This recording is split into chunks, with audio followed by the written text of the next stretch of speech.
In our lives, there are certain words that just calm us, sounds that can center us, names that give us a sense of strength.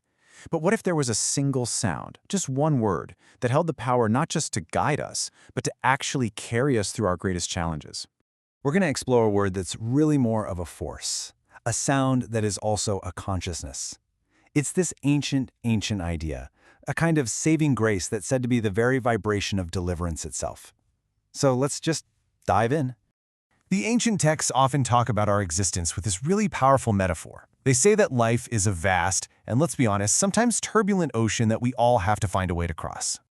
I mean, have you ever had that feeling of just being lost at sea, searching for any fixed point in this swirling chaos of confusion or difficulty? It's such a deeply human experience, isn't it? We're all looking for that light, that guide, that star to navigate by. And this journey, it isn't just about getting through our external problems.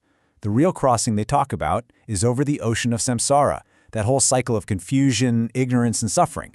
We're looking for something to carry us from that state of feeling limited to a shore of, unbounded awareness. So what's the vessel for a journey like that? Well, in a lot of traditions, the vessel isn't a boat at all. It's a name. It's a sound. A power known as Tara. And the promise is right there, baked into the name itself. The definition of Tara actually comes from the Sanskrit root tri, which literally means to take across. So it's not just a name, it's a function, it's an action. She is the one who takes you across. So when we look at an image like this, we're not just looking at a deity. We're looking at the personification of the act of saving. She embodies that courage and that power that we all need to navigate these sometimes treacherous waters of our own lives. And here is where it gets really beautiful. That exact same root word, tri, also means star. So Tara is not only the vessel that carries you across the ocean, she's also the star that guides you, that fixed point of light in the darkness that shows you the way, both the ship and the North Star, all in one. This verse just captures her essence perfectly, doesn't it?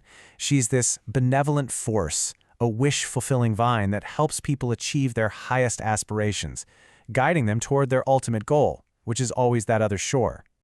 But her nature goes so much deeper than just a name or a form. See, beyond being a guide, Tara is also described as the primordial vibration that all of existence emerges from. I want you to think of Om as like the foundational hum of the universe. Tara is the creative power, the Shabda Shakti, that arises from that hum. She's the energy that takes the potential of Om and turns it into the reality of the cosmos. She is quite literally the divine word in motion. And this just lays it out so clearly. Om is the unmanifest potential, right? The deliverer. But Tara is the active, creative vibration, the very power of deliverance itself. They're just two inseparable sides of the same coin. One is the stillness, and the other is the energy that moves out from it. Okay, so how does this huge universal vibration connect to us personally? Well, the bridge is this concept called prana. In yogic thought, prana is the fundamental life force energy that flows through everything, including our own bodies. And this universal prana becomes really intimate, really personal to us through our breath. Every single time you inhale and exhale, that's a manifestation of this cosmic energy. It's the rhythm of life itself playing out inside you. Now lean in for this part, because it's a subtle but really profound idea. Within the simple act of breathing, there is a sound. It's not a sound you hear with your ears, but a spontaneous, unuttered vibration. This inner sound is known as Soham, which you could translate as I am that. It's the natural mantra of the life force. And Tara, as this purifying force of the divine word, she works through this vibration. By connecting with this inner sound, she purifies and energizes the mind. So think about that. The saving word you're looking for, it's already breathing through you, right now. So, we've seen Tara as a guide, as a vessel, and as a vibration. Now let's explore her as the very light of wisdom itself, the power that allows us to see the truth. I mean, really think about it for a second. How do we know anything? We use words, we use sounds to separate one idea from another. Tara is the underlying light, the foundational intelligence that makes this whole process of understanding even possible in the first place. In yogic philosophy, they say that speech has different stages. And before we even form words in our head, there's a stage called pashyanti, which means the seeing stage. It's that moment where an idea is just perceived as a whole, in a flash of insight.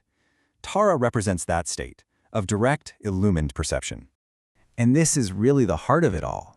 At this deep, deep level of consciousness, there's no separation between hearing the subtle truth and seeing it. To know something is to perceive its vibration. They're one and the same. So ultimately, the saving word we're looking for, the guiding light, the force of deliverance, it's not separate from us at all. It is the very nature of our own awareness. Tara is consciousness, simply awake to itself. And that brings our whole journey full circle. We started out by seeking a way to cross an ocean that seemed to be outside of ourselves, but the whole journey has just led us inward. Reaching that other shore isn't really about going somewhere else. It's about arriving at the center of your own being, the source of the divine word within you. It's about realizing that the power to save you has been with you all along, as the sound of your own breath and the light of your own awareness. By turning our attention inward, to that subtle sound, to that inner light, we tap into this ascending energy. It doesn't fight against the waves, it just lifts us above them, and the journey across the ocean becomes, well, effortless. So maybe the final question isn't how to find the saving word, but how deeply can we listen for the one that is already here?